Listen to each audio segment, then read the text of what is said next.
dia 13 de julho, quinta-feira, são 14h17, nós vamos dar continuidade à última tarde do nosso encontro, qual vamos começar com a conferência que será proferida pelo João Felipe Ó, que eu já agradeço o aceite e a participação do nosso evento pela primeira vez, espero que seja aí uma aliança para vários outros.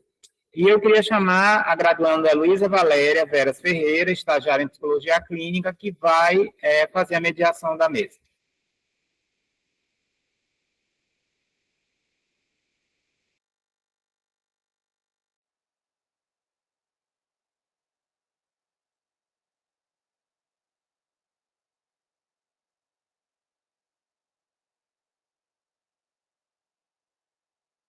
Boa tarde a todos que estão aqui no online, no presencial. Eu me chamo Luísa, como o Jean disse.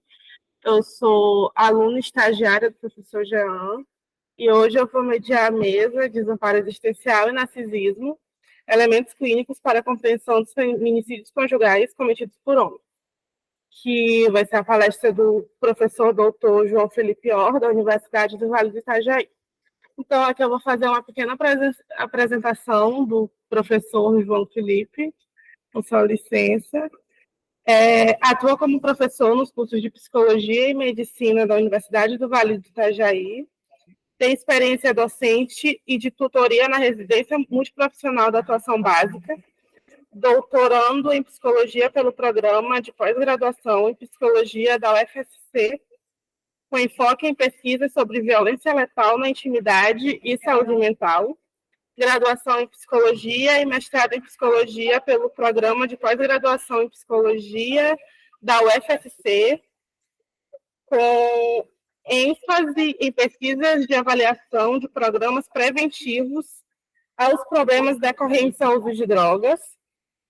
Tem interesse na área da psicologia, na interface com a saúde coletiva, nas temáticas implementação e avaliação de programas e serviços em saúde, dispositivos da atenção psicossocial e prevenção em saúde mental, construção de políticas e intervenções em relação aos efeitos psicossociais das violências.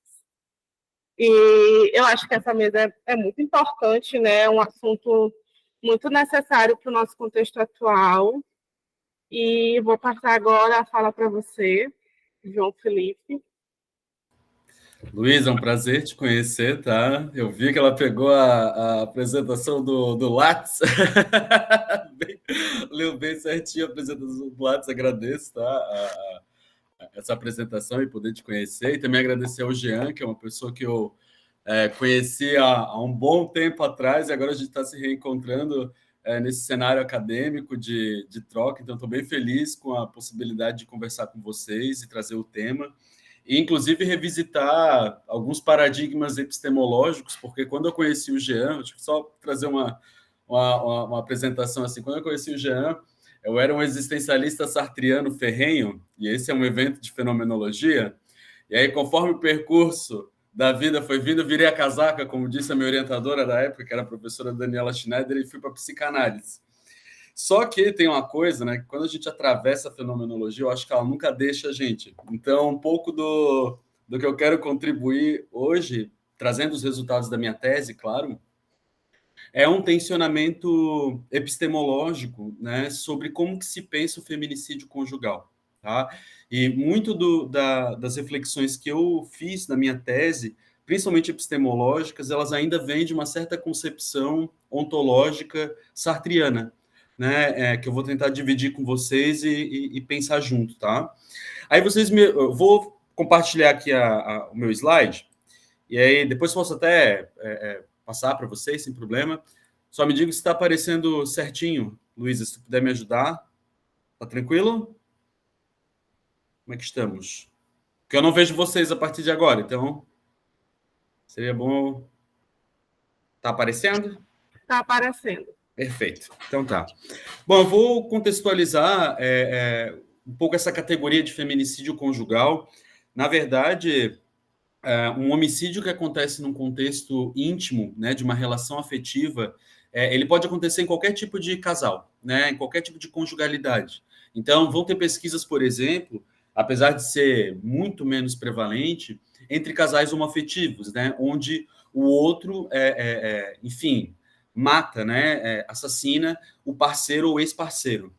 Isso tem um estudo muito bom, né? De 2013, que eles fizeram um mapeamento, foi feito pela Organização Mundial da Saúde, que indicou que pelo menos 1 a cada 7 homicídios no contexto mundial acontece dentro de uma relação conjugal, né? Então, em primeiro lugar, a gente precisa entender que o homicídio conjugal ele é um tipo de violência que acontece direcionada ao parceiro ou parceira, ex-parceiro ou ex-parceira. Isso é bem importante. Só que quando a gente olha o marcador de gênero, né, as mulheres, né, numa relação heterossexual, são muito mais propensas a terem esse risco de uma atuação homicida do parceiro do que um homem, né? Inclusive, eu tive uma colega que fez uma investigação aqui em Santa Catarina também, em relação às mulheres que mataram os seus parceiros, e ela conseguiu demonstrar que mais de 40% das mulheres que mataram o seu parceiro mataram em alguma situação de defesa, né? Então, as mulheres são aí, elas têm 5 vezes mais chances, né, de serem assassinadas por um parceiro ou ex-parceiro, quando comparado a outras conjugalidades. E aí, no caso da minha tese, por eu fazer um diálogo com tanto da teoria de uma teoria clínica, que ali é a psicanálise, né?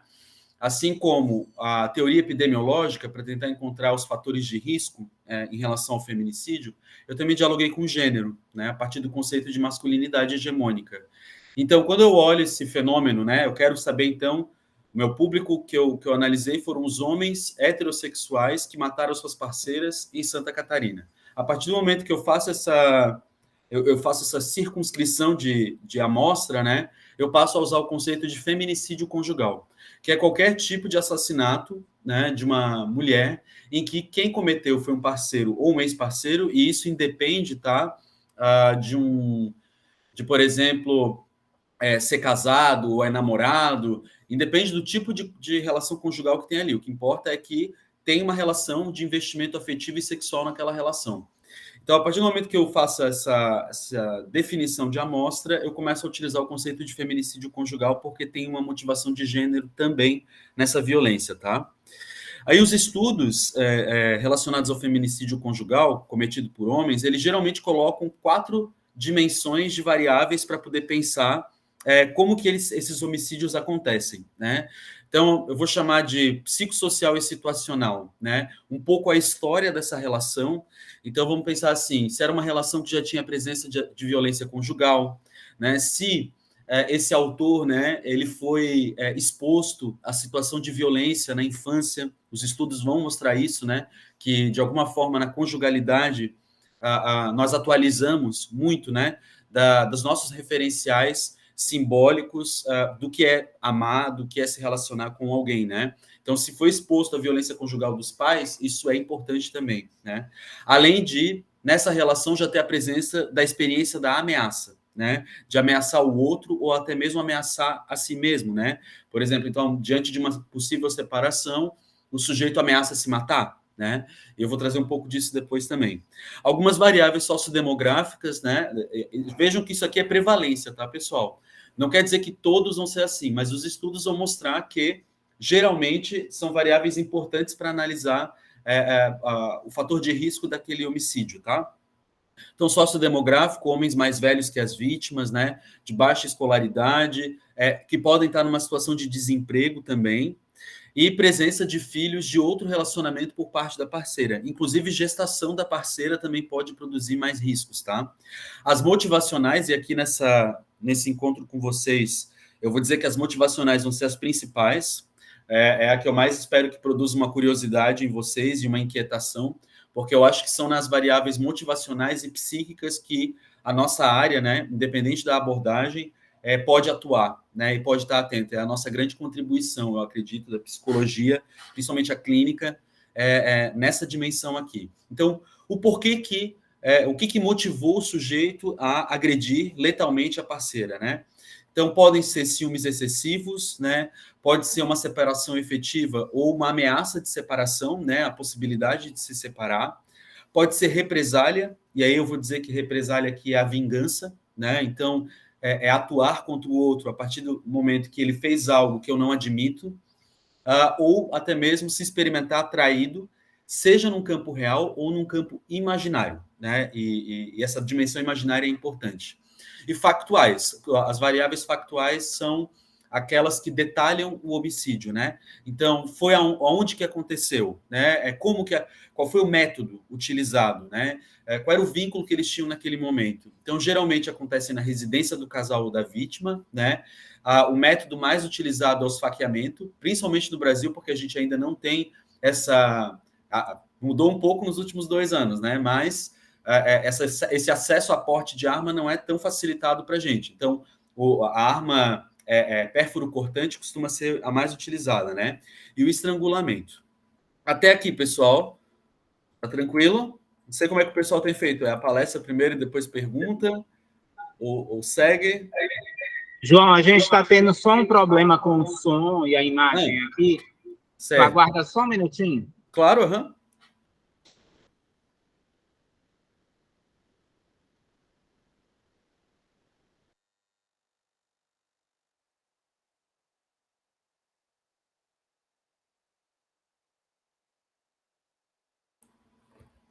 Será que continua gravando? Não era bom pausar? Até para depois vocês não terem problema com extensão do vídeo, né?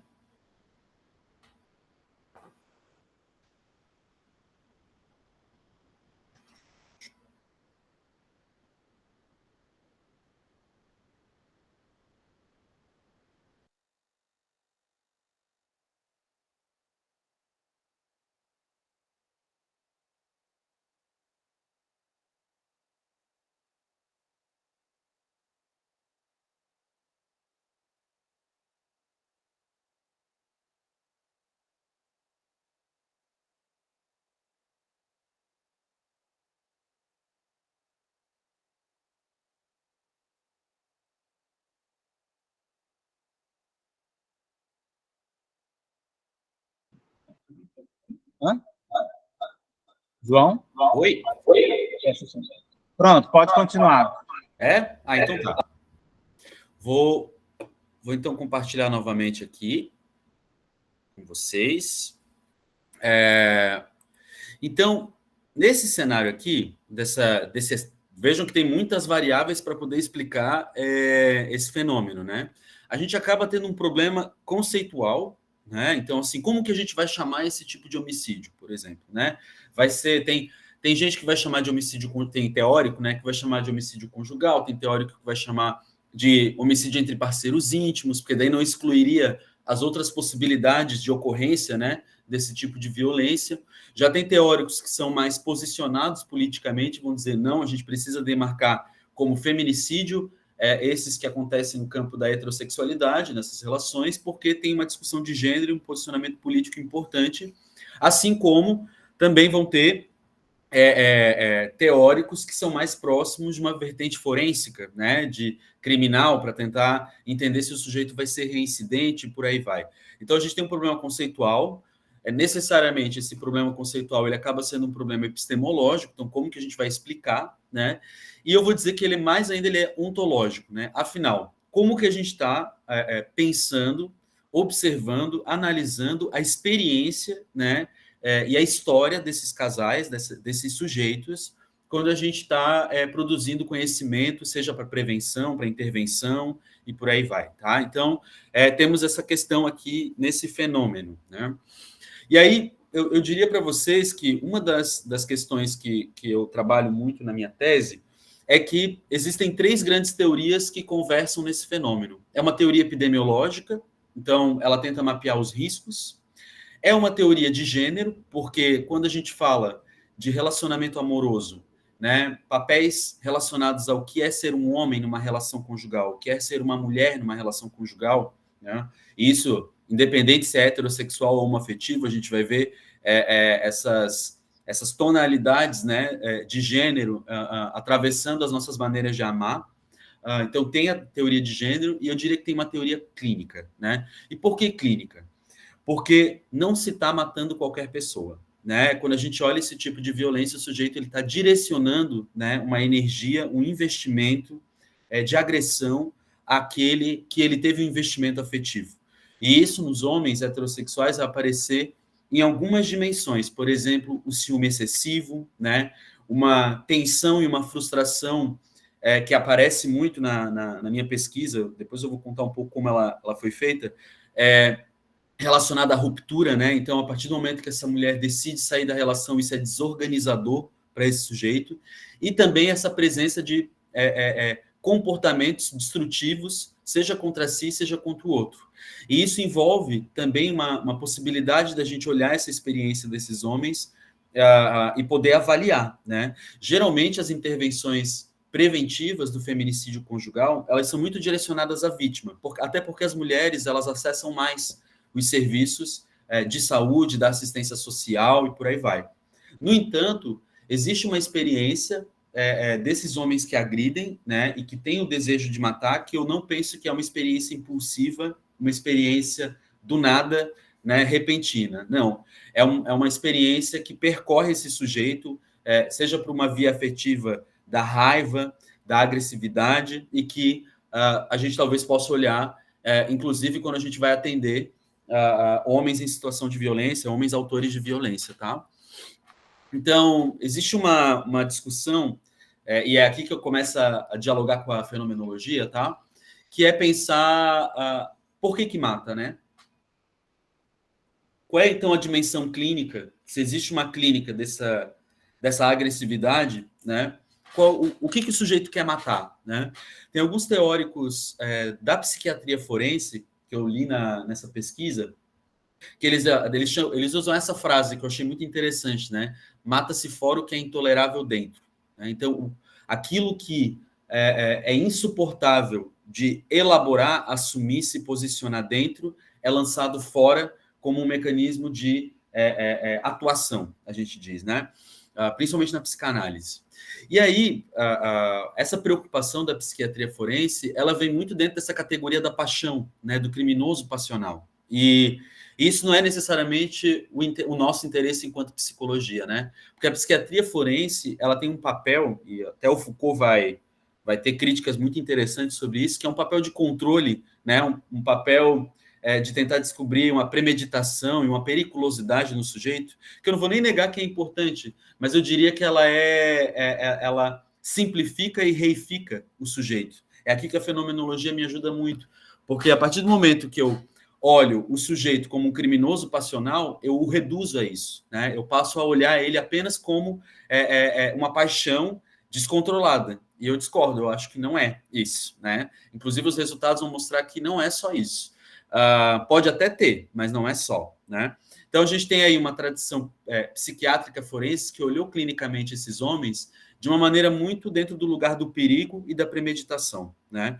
Enquanto que uma outra tradição, também da clínica, e eu diria que ela é mais psicodinâmica, olhou como esse sujeito se relaciona afetivamente, como que ele lida com a perda e o controle sobre o outro, e também olhou muito a infância. Tem alguns teóricos da psicodinâmica que investigam esse fenômeno, que eles vão olhar muito a infância do autor, né? A presença desses modelos parentais, por exemplo, permeados por violência. E também uma tradição psicopatológica que olha esses sujeitos, né, a partir de um quadro clínico, né? Então, por exemplo, associar transtorno de personalidade antissocial, essas grandes categorias clínicas da psiquiatria contemporânea, né? Borderline e por aí vai, como quadros que teriam essa impulsividade no sujeito e levaria ele ao ato agressivo contra o outro. Aí, né, isso aqui foi um pouco o cenário teórico, né, desse fenômeno. Aqui vou passar rapidamente aqui para vocês entenderem como que eu fiz a minha pesquisa. Ela é uma pesquisa documental, eu analisei processos criminais, tá, pessoal? Eu analisei 143 processos criminais de homens que mataram a parceira ou ex-parceira, do estado catarinense inteiro, no período de 2005 a 2017, tá? Então, eu lia na íntegra esses processos e depois transformava eles num outro arquivo para poder preencher um protocolo.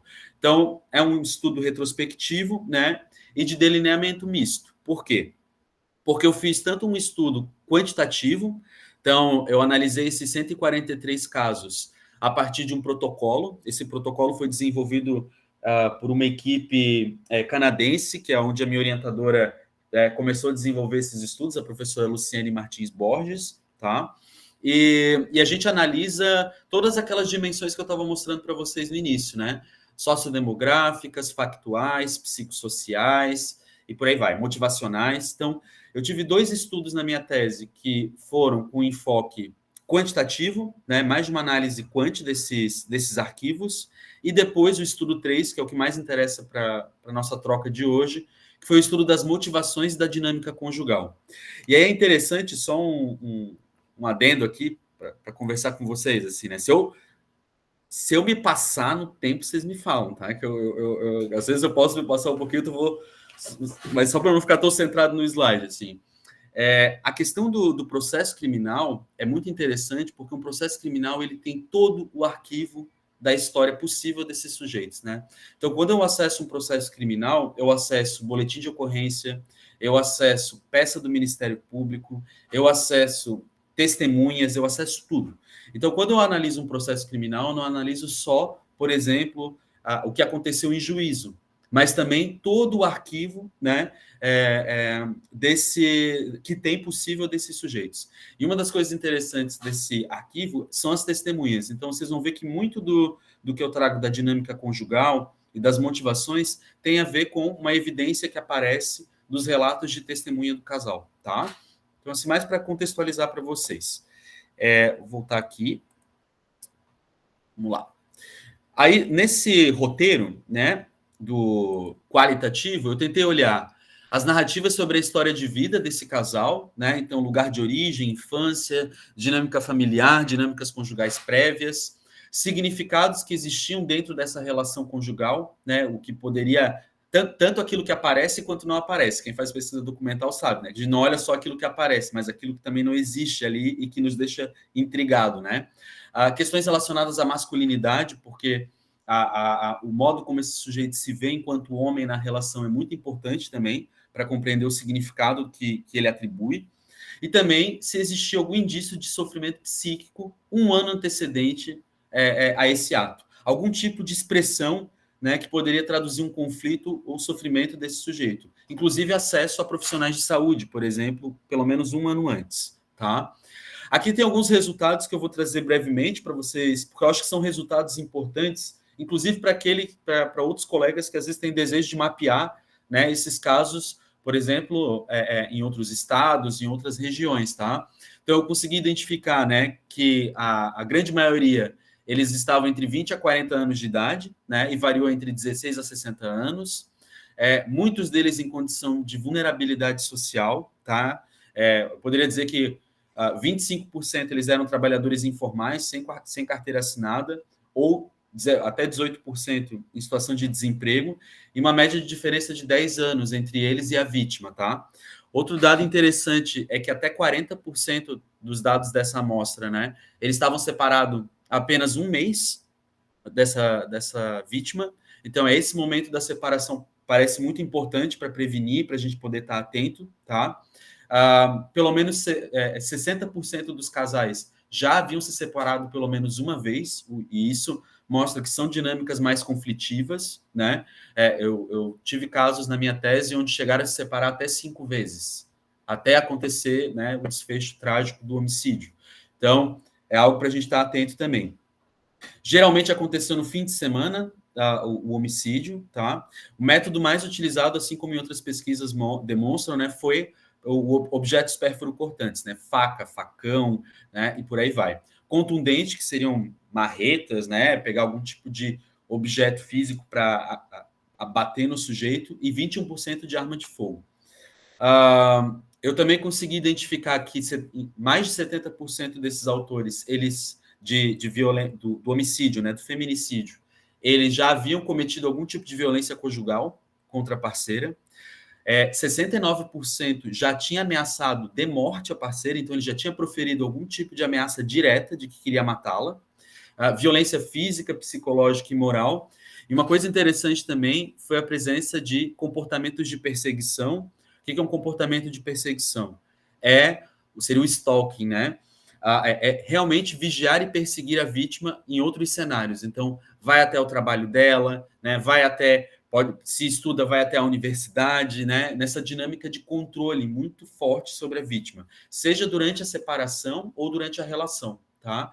E muitas estratégias coercitivas mesmo, né? De controle. Eu sempre digo, né, que a diferença entre um controle sobre o outro e a coerção é que a coerção é quando o outro se adaptou, né? Eu via as vítimas da minha tese como sobreviventes porque elas buscavam se adaptar ao controle do outro para que não tivesse uma retaliação, para que aquela violência não piorasse. Então, vamos pensar assim, eu evito de falar com os meus familiares, porque se eu falar com os meus familiares, ele vai quebrar meu celular. E aí que eu não vou ter jeito nenhum de falar com eles. Então, isso é uma coerção, é quando o controle produziu esse efeito de adaptação do sujeito, tá? E as motivações, né? Que é onde eu vou explorar um pouco mais com vocês agora. Eu consegui identificar, na minha amostra, 4 grandes motivações desse ato, né? Uma delas foi a separação, o estar separado, e aí eu poderia pensar que essa separação ela se deu, o desejo, né, de matar o outro e chegar a vias do ato, né, apareceu quando tentou reconciliar, então estavam separados, e aí busca uma reconciliação, e a parceira não deseja essa reconciliação, então a agride, né, letalmente.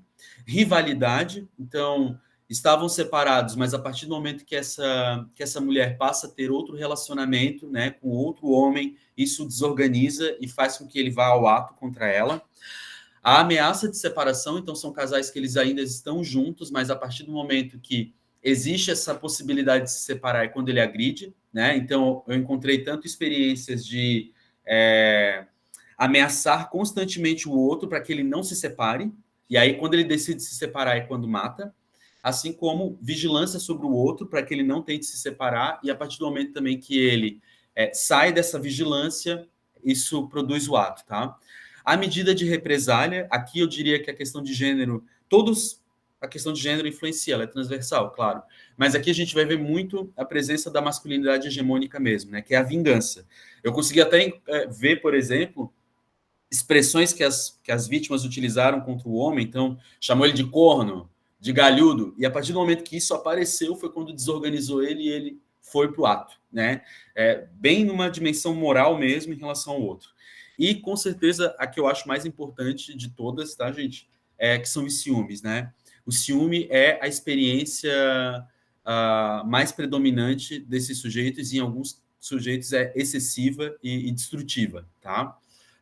Então, tanto de imaginar que está sendo traído e produzir teorias, inclusive tem estudos que vão mostrar que tem uma dimensão paranoica, tá? Como também excessiva de ter ciúme de todo mundo, né? Não só dessa mulher, mas ter ciúme dos familiares, de colegas de trabalho e por aí vai, tá? Aí, aonde que eu consegui perceber, assim, ainda mais num encontro como esse, uma relação importante da crítica fenomenológica, a maneira como esses estudos olham a violência letal ou o feminicídio conjugal. Eu penso que uma das grandes contribuições da fenomenologia é justamente não naturalizar o psíquico, né? Não naturalizar a nossa experiência, né? Compreendê-la como uma experiência dinâmica, fluida e sempre aberta, né? Então, a partir do momento que vamos pensar assim, que eu nomeio um homem como um feminicida, eu já estou reduzindo ele a algo, né? E eu deixo de ver essa complexidade que existe nessa experiência. Então, acho que esse é o primeiro ponto de partida de uma crítica fenomenológica interessante para dialogar, tá? Uma outra questão também que eu escrevi na tese e me ajudou muito a pensar aqui com vocês fenomenologicamente é a ideia também dessa categoria de risco, né? O risco como aquilo que aumenta a probabilidade de algo acontecer. Então, vamos pensar assim, um sujeito desempregado, ele é um sujeito que segundo os estudos, ele está mais propenso a cometer o ato do que um sujeito que está trabalhando. Bom, não vamos negar o fato né, que existe uma realidade ali de estudos do risco. No entanto, né, a gente não pode reduzir a experiência do sujeito também, né, daquele que está desempregado, à probabilidade disso acontecer realmente. Então, existe uma ontologia dos fatos aí, né? De transformar o sujeito nessas categorias, transformá-lo nos próprios riscos, em vez de olhar isso de uma maneira dinâmica. E muitos estudos já têm criticado a categoria de risco por conta disso, né? Porque não adianta você avaliar um risco se você não o entende na dinâmica das relações que o sujeito estabelece, né? E, principalmente, eu diria que é uma grande contribuição também dessa reflexão fenomenológica, a categoria de perigo, né? De um sujeito perigoso, que seria esse que ele está destinado a. Então, vamos pensar assim, o cara está desempregado, ele é ciumento e ele agride a parceira. Pronto, ele ele está destinado a produzir isso. Não, né? A gente tem que olhar sempre a dinamicidade dessa experiência. E, por fim, não trazer uma interiorização desses conflitos, né? Compreender, por exemplo, que o ciúme, né, que um homem constrói em relação à parceira, ele está situado num contexto, vamos pensar assim, isso é uma coisa muito interessante, né, pessoal, para pensar sobre isso. Vamos ver a questão do ciúme, da traição imaginária. Tem muitos estudos, né, de gênero que vão mostrar que os homens brasileiros, eles são treinados a trair. Eles escolhem a parceira ideal para casar e eles têm aquelas que são para trair. Então, o homem, na constituição masculina brasileira, ele está familiarizado a ter várias mulheres e ter uma perfeita no campo conjugal, né? Só que acontece que quando ele está numa relação conjugal que tem todas essas características, ele passa a ter uma experiência de traição imaginária, que essa parceira poderia estar traindo ele. E eu posso dizer para vocês que em nenhum caso que eu analisei na minha tese, em que ele acreditava que estava sendo traído, eu consegui verificar. Foi tudo imaginário. Não tinha nenhuma prova, nenhuma documentação que indicasse que essa mulher, de fato, estava traindo ele ou estava tendo alguma relação. Isso mostra o quê? Quase uma projeção mesmo, né? Desse modo masculino nessa parceira. Né? Faz sentido?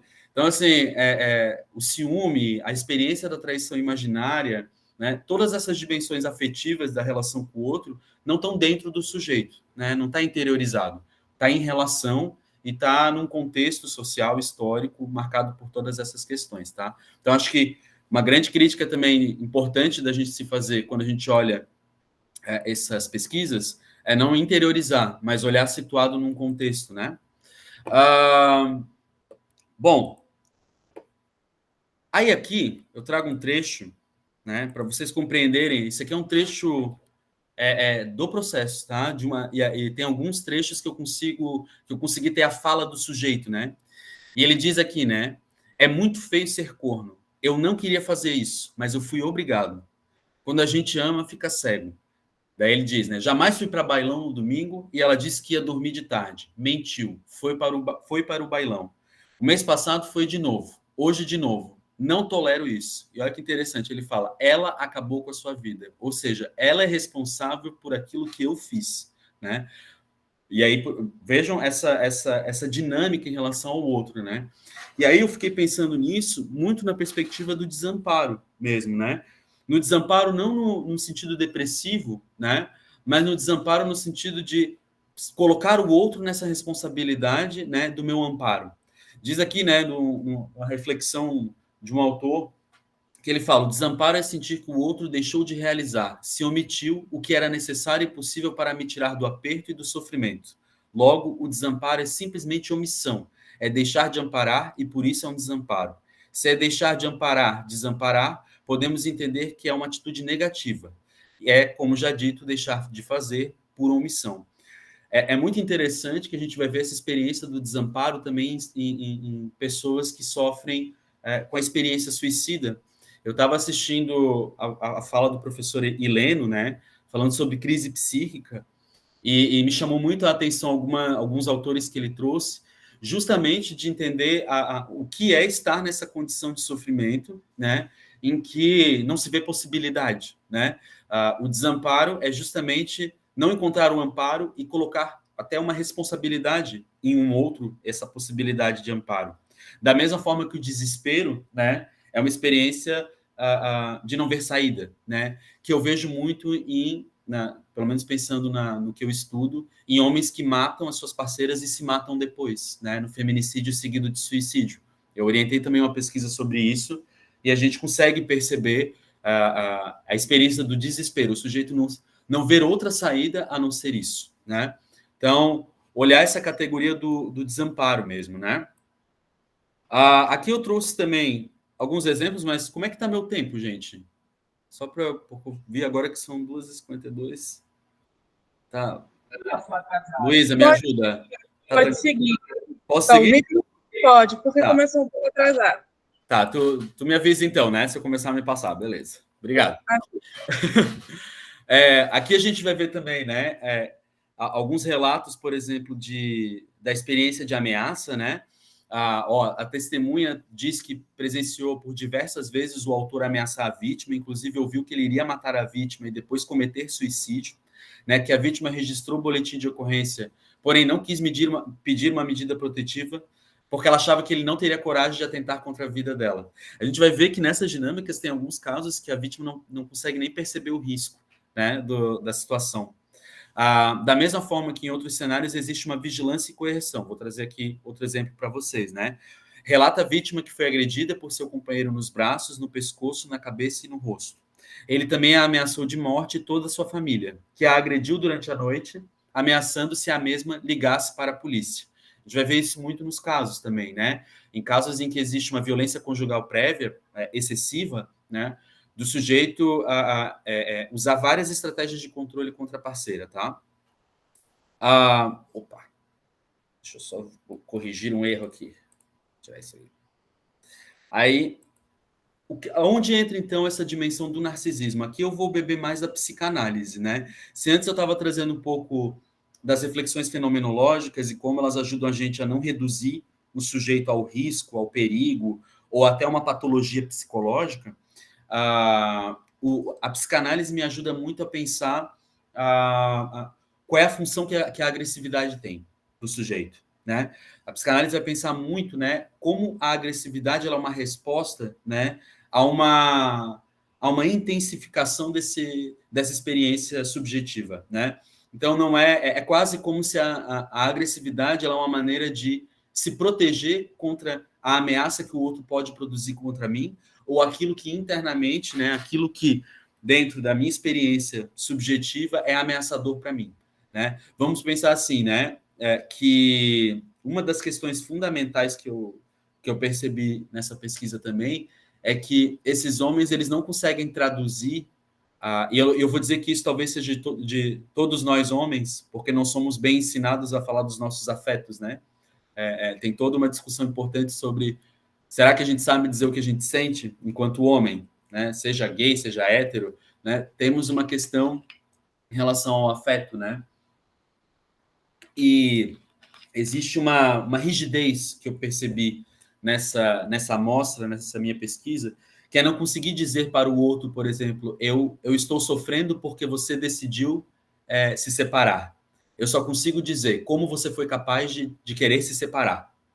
Dá para entender? Não existe uma responsabilidade sobre esse afeto, né? Do que a decisão do outro produz em mim. Só existe um ataque ao outro por ele ter decidido ser sujeito, né? A gente vai ver isso, por exemplo, em casos em que a mulher decidiu ter outro parceiro, ela já estava separada. Aquilo se torna ameaçador e destrutivo para esse sujeito, né? Então é aí que entra a dimensão do narcisismo e da agressividade, tá? A gente vai ver também essa dimensão narcisista, assim, desse papel de homem, né, nas experiências de vingança contra o outro, né? Então, por exemplo, aqui diz, né, que a experiência de ser chamado de corno é vivida pelo sujeito como um ataque moral ao eu, permeado por mandatos culturais sobre os ideais da masculinidade. Aí diz aqui, ó, isso foi uma fala do autor, né? Ele diz que ela iria pagar todos os contatos para viver uma vida digna e honrosa. Só que a coisa não foi como ela falou. De vez em quando eu estava na estrada e ela estava online. Eu perguntava com quem ela estava falando e ela dizia que era com as irmãs. Quando levantei, ela estava no celular falando com outra pessoa. Aí começou a me dizer palavrões. Tu és um galhudo. Eu transei mesmo. O autor dizia, como que você faz uma coisa dessas para alguém que trabalhou tanto e para construir tudo isso? É a partir desse momento que ele a ataca, tá? É a partir desse momento que ele a mata. quando ela ofende ele nesse lugar moral, né? Nesse lugar enquanto homem mesmo, né? Desses mandatos. Além disso, talvez um dos que a gente tem que ficar mais atentos foi vinganças produzidas quando essa vítima decide denunciar, né? Aqui, né, mostra que, às vezes, né, a medida protetiva ela se torna até de mais risco se a gente não está analisando todas as circunstâncias que estão em jogo naquele casal, tá? Aqui diz o autor, né, o processo, que o autor, após 3 dias de ter matado a vítima, disse que não estava arrependido e que havia batido pouco nela. E que falava que se fosse para bater em uma mulher e ir para a cadeia pela Maria da Penha, o certo era matar. Isso mostra, né, a dimensão tirânica mesmo que existe em algumas dessas relações, principalmente quando o Estado entra, né? Então, como assim você teve a audácia de denunciar, né, de falar o que acontecia dentro desse universo íntimo? É agora que você vai sofrer, então, aquilo que você merece, né? Então, na represália, a gente vai ver muito essa dinâmica, né, daquilo que você merece. Por fim, tá, a gente já está mais próximo agora de uma finalização. Os ciúmes, né? Eu já havia comentado antes, mas esse rival imaginário ele vai aparecer tanto por competição quanto por projeção, como eu havia dito antes, né? Vou trazer aqui um trecho para pensar com vocês também. Alega o interrogado que foram vários indícios de traição, como deixar a janela fechada, atender telefonemas e desligar quando ele se aproximava, ou quando ele solicitava o leito conjugal. Que devido à somatória desses fatos e uma discussão recente no celular, ele perdeu o controle emocional, tentou jogar o carro da ponte e, né, matou a vítima com a faca. Aqui, ele passou a acreditar, né, não havia nenhum indício nesse caso que ela estava traindo ele, tá? Muito pelo contrário, o que havia era indício de que ele já havia traído ela, mas a partir do momento que ela o perdoa e ele volta para essa relação, né? Eles voltam a ter um convívio conjugal, ele começa a ter uma experiência, inclusive de sofrimento, de acreditar que ela está traindo ele. Então é um ciúme projetivo mesmo, né? Acredita que o outro está fazendo aquilo que de alguma forma ele fez, tá? E também a experiência do ciúme enquanto excesso, que parece uma experiência não nomeada de medo e de raiva em relação ao outro, tá? Diz aqui que a vítima contou que o autor estava numa cartomante que disse que se ela não ficasse com ele, ela iria sofrer muito, que mostrou mensagens do autor em que ele dizia que o amor pode virar ódio. Eu acho essa frase muito forte, né? Eu acho que ela traduz muito dessa experiência, né? O amor pode virar ódio, a partir do momento que você não fizer aquilo que eu desejo, né? Que eu exijo de você, tá? Então, a gente tem aí o narcisismo sendo um componente dessa masculinidade, desse papel masculino numa relação conjugal, né? Que vai mostrar também que, por mais que a gente associe culturalmente a masculinidade hegemônica a uma força, a uma virilidade, né? Ela é muito frágil, né, gente?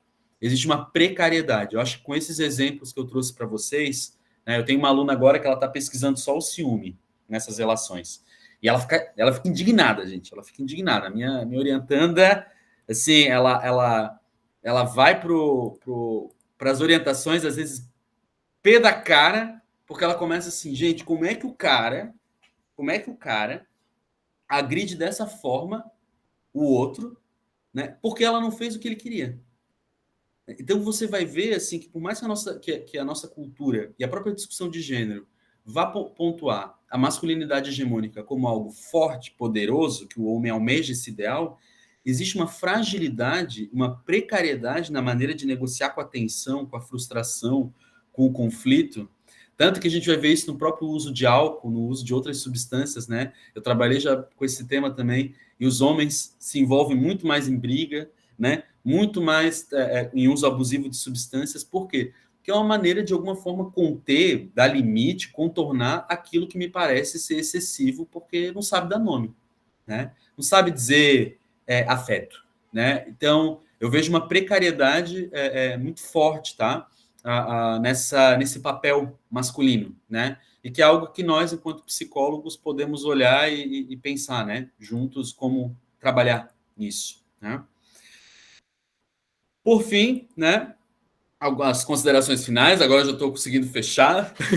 Desculpe se eu me passei um pouco do tempo, mas a ideia foi justamente trazer algumas contribuições, tá, pessoal, da reflexão fenomenológica, principalmente naquilo que a fenomenologia contribui, para não hipostasiar a experiência, né? Então, por mais que eu possa pensar em riscos, uma situação potencial de risco, de perigo, ou até mesmo de um quadro clínico, né? Que esse sujeito possa estar experimentando, ele nunca pode ser reduzido a isso. A gente tem que olhar de uma maneira dinâmica, né? Dentro dessa experiência que existe nessa conjugalidade, né?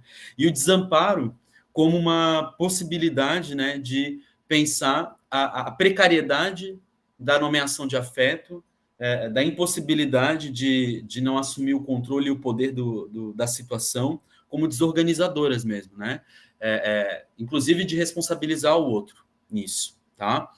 E o narcisismo como essa contribuição que eu penso que a psicanálise mesmo tem, ainda que sejam matrizes epistemológicas muito distintas e que até se tensionam e brigam, né? Sei bem, sei bem das brigas, mas que ajuda a pensar como o sujeito investe o seu papel masculino, né? E como esse investimento tem custo. Porque a partir do momento que há narcisismo, há investimento. E aonde há investimento vai ter ganhos e perdas, né? E aí a gente consegue ver como a precariedade tem um custo, né? Inclusive de chegar a vias de uma atuação letal, tá? Então, eu penso que essa é a minha contribuição para as reflexões de hoje, tá? Acho que só para finalizar, é sempre importante falar da limitação do estudo. Vejam que eu mapeei, né, casos num percurso de 11 anos, no contexto catarinense, mas de processos criminais. E o nosso sistema de justiça, ele captura a pobreza, né? Ele captura muito mais as pessoas que vivem em situação de vulnerabilidade. Então, quando eu olho os dados do desemprego ou da vulnerabilidade social na minha amostra, eu olho muito mais um sistema de justiça excludente, né? Porque a gente vai ver o feminicídio conjugal acontecer em qualquer classe, mas um processo criminal fechado, onde eu já tenho certeza que quem cometeu foi aquele autor, o sistema de justiça vai capturar muito mais aquele sujeito que não tem condições de, né, pagar um advogado e manter por longos períodos o processo, tá? Então, tem uma limitação nesse sentido, que é importante pensar, tá bom? É isso, pessoal. Tá? Fico disponível para perguntas, questões, para a gente pensar junto. Tá bom?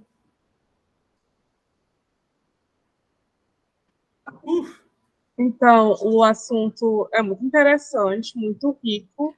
Acho que travou. Não. Voltou. Perdi conexão. Tá, voltou. Estou te ouvindo, tá? Tudo certo. Tá bom, é porque aqui tinha travado. Eu acho um assunto muito importante, principalmente pelo período que estamos passando agora, né? Questões políticas, sociais. Eu achei uma palestra maravilhosa, seu trabalho é muito bom. E estamos abrindo agora aqui para perguntas. Alguém?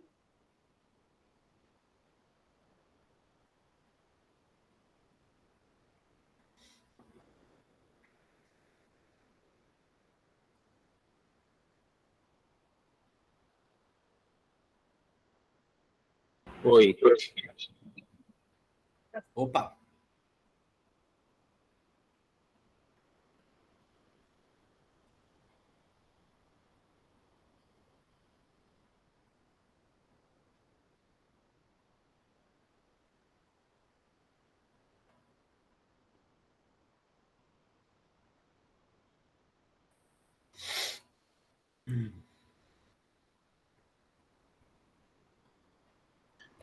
Oi, João. Oi? Tá ouvindo bem? Sim. Eu achei engraçado por conhecer, né? O caminho que você fez. Sim. Né? De fazer uma leitura fenomenológica e ter um suporte da psicanálise, né? Mas eu achei mais engraçado o teu comentário, quando assim, a fenomenologia me ajuda a isso. Uhum. Né? Na verdade, eu acho que ela te ajudou em quase tudo, né? porque o desvelamento que você fez, né, o desencobrimento que você fez, ele tem a ver exatamente com esse contato que você teve com os dados, né, ou seja, essas evidências que você falou, que te possibilitaram pensar o que leva a esse desamparo existencial, né? Eu achei muito interessante essa questão que você trouxe, e também de que maneira nos relatos, nos depoimentos, aparece a questão do que a gente chama na fenomenologia auxiliana da intencionalidade, né? Uhum. Não é um ato involuntário, é um ato pensado, é um ato que encobre uma série de, como a gente diria, né, de lés, né, de sentimentos que aparecem na medida que essa relação ou essa idealização que o agressor tem da pessoa, né? Porque ali tem uma relação de autoridade muito interessante, mas na mesma medida que você coloca a frustração que tem, né? Esse último depoimento, mas eu saí, eu trabalhei, eu fiz tudo, e aí ela fez exatamente isso, né? Então aparece muito essa questão aí, né? Assim, não é um ato inconsciente, né? É um ato pensado, desejado, planejado. Isso não significa dizer que não tenha havido impulsividade, que não tenha havido irracionalidade em algum momento, né? Mas fica muito claro no depoimento de que isso passou por uma via de seleção, né, do agressor em relação ao que ele vai fazer, né, da intenção dele, né? É muito interessante isso. E a outra questão é importante, né, a gente ter esse diálogo, né? Porque uma abordagem psicológica sozinha não dá conta de tudo, ou às vezes tem um viés, né? E é muito interessante esse diálogo que você fez, né, para poder trazer esse olhar, né? Até aqui eu tenho essa contribuição e até aqui eu tenho uma outra contribuição, e é bastante interessante isso. Alguém presente na sala gostaria de fazer alguma questão, alguma pergunta? Natália, Tamires, Sebastiana. Eu não tenho pergunta. Deixa eu ligar aqui minha câmera. Mas gostaria de dizer que eu gostei muito também desse diálogo com a psicanálise. Me surpreendeu encontrar aqui um estudo com o qual eu tenho afinidade, né? E achei maravilhosas as contribuições, uma pesquisa muito interessante. Então, te agradecer pela partilha do trabalho excelente. Obrigado, Natália, pelas palavras. Eu vou passar para uma pessoa que vai fazer aqui só um minutinho.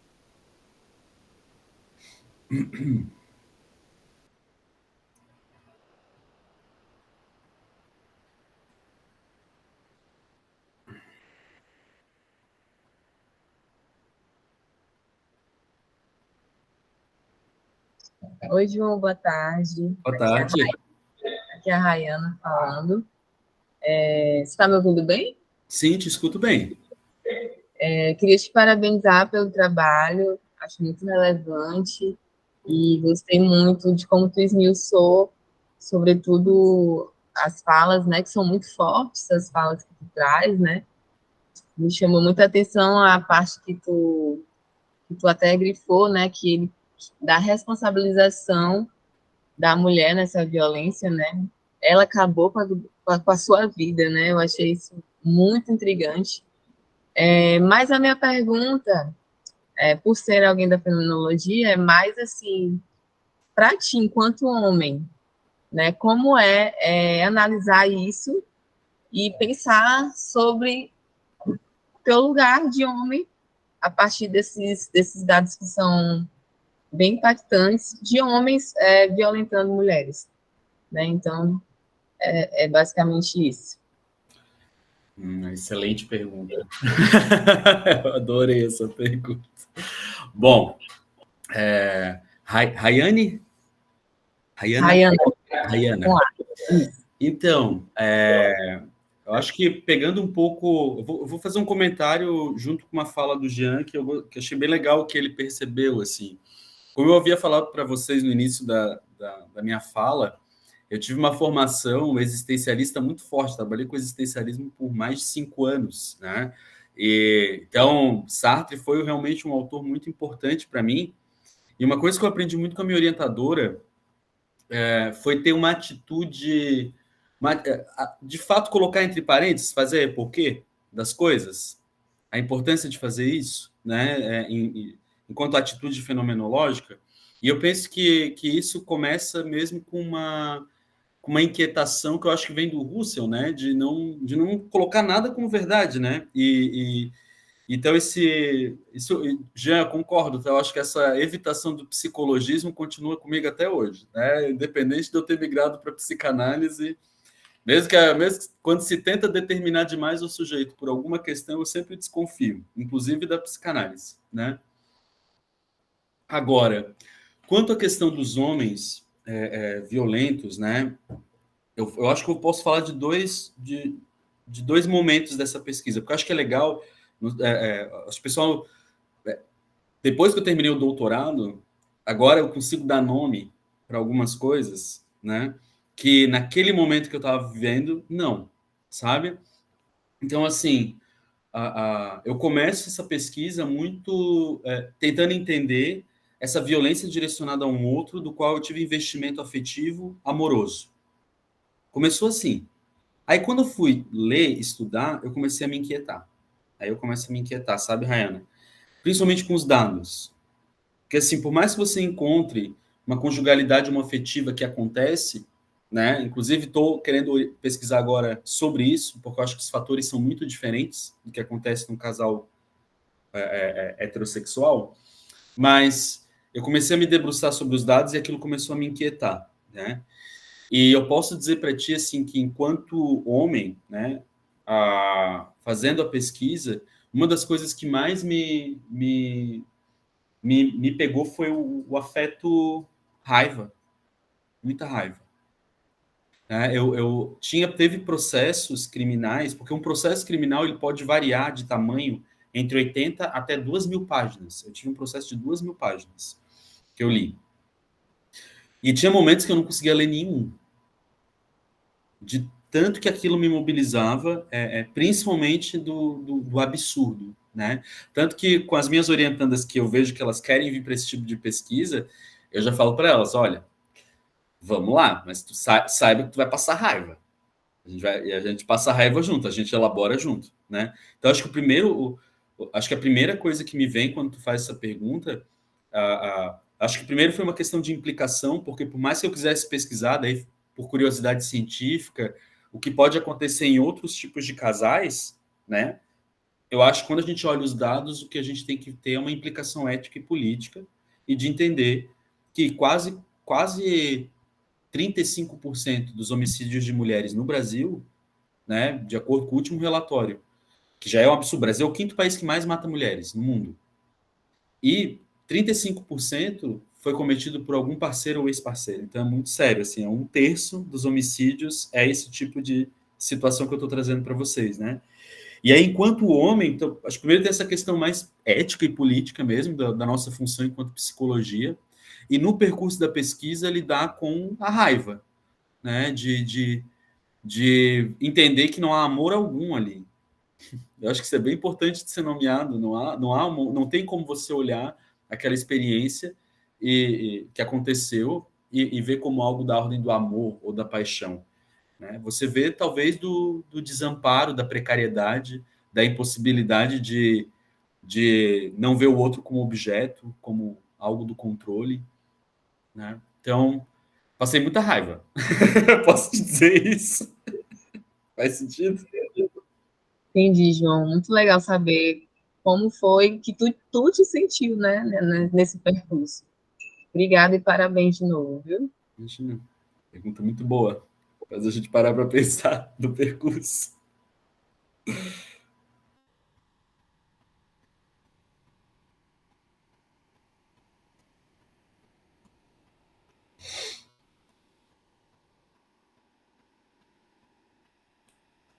Então, João, queria te agradecer pela disponibilidade. Uma pena eu não ter conseguido recurso para você estar aqui com a gente no presencial, né? Mais outras oportunidades virão.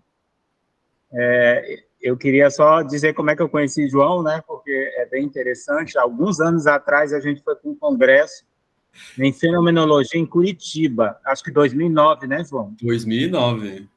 E eu sempre tive o hábito de ficar em albergue da juventude. E logo que eu cheguei em Curitiba, eu procurei o primeiro albergue mais próximo da universidade. E aí, quando eu abri a porta do quarto que eu ia ficar, estava este rapaz, bem mais novo, né? Ele devia ter uns 18 anos na época, deitado na cama, lendo o Ser e o Nada do Sartre. Olha o naipe da pessoa, vocês estão vendo, tomei gente? um impacto, né? Eu já tomei um impacto. Eu falei assim, o que é isso? E aí a gente começou a conversar, foi sair para lanchar e tal. E, na época, eu lembro que uma noite a gente, depois do evento, foi tomar um vinho na praça principal lá de Curitiba com o André Senra. Uhum. Também conheci no mesmo evento, em 2009. E a gente começou a conversar. E o João, na época, era um estudante de graduação, de início do período. E ficou ele batendo papo comigo, com o André, falando de fenomenologia e Sartre, e tomando vinho, e isso foi horas à noite. E aí depois a gente, depois de muitos anos, se reencontra, né? E aí eu pensei na possibilidade de trazer João para conversar, né, aqui com a gente, exatamente por esse incesto que ele tem aí, né, entre fenomenologia e psicanálise, né? Ele ficou assim meio para cá com Sartre, meio para lá com a psicanálise e conversa. Eu brinco muito com os meninos aqui, João, porque a gente tem 3 abordagens centrais, né, no curso, que é a análise do comportamento, a psicanálise e a fenomenologia, com outras abordagens contemporâneas, né? E essa questão do diálogo é uma coisa importante para a gente pensar que não há exatamente uma abordagem mais importante que a outra, mas todas podem conversar e dialogar. Há escolhas que a gente faz, há gostos e etc. Né? E é exatamente o que o teu trabalho traz, né? Ele mostra um pouco isso, né? E isso é bem interessante para eles conhecerem. Então, assim, eu queria te agradecer pela tua disponibilidade, pelo teu investimento de tempo. Vamos rezar aí para que as agências de fomento liberem editais mais fáceis de serem trabalhados para a gente conseguir. Quem sabe, no próximo ano, você está aqui, sair da ilha, né, de Florianópolis para a ilha de São Luís para conhecer. Tá joia? Então, eu te agradeço. Agradeço a Luísa também pela mediação. E eu vou dar continuidade, então, à próxima mesa. Se você quiser ficar com a gente, fica à vontade. Perfeito. Muito obrigado, pessoal. Foi um prazer, tá? Obrigado.